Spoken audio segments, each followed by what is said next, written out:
सोलापुरात राष्ट्रवादी काँग्रेस पक्ष शरद पवार गटाच्या वतीने बुधवारी तुतारी जनसन्मान रॅली काढण्यात आली।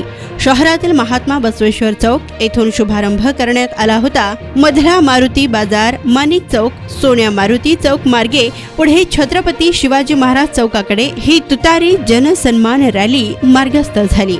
बँड बाजा, तुतारी वाजविणारे कलाकार व हलग्यांच्या कडकडाटासह भव्य मिरवणूक काढण्यात आली।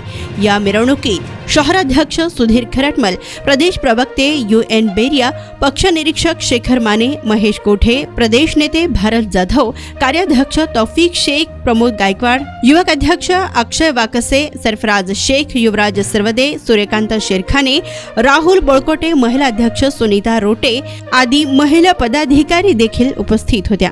तर या रॅलीवर ठिकठिकाणी पुष्पवृष्टी करून फुलांचा हार घालून मान्यवरांचा सत्कार करण्यात आला। तर आगामी लोकसभा विधानसभा निवडणुकीत तुतारीचा आवाज संपूर्ण महाराष्ट्रात ऐकायला मिळेल अशी प्रतिक्रिया पक्ष निरीक्षक शेखर माने व शहराध्यक्ष सुधीर खरटमल यांनी पत्रकारांशी बोलताना दिली।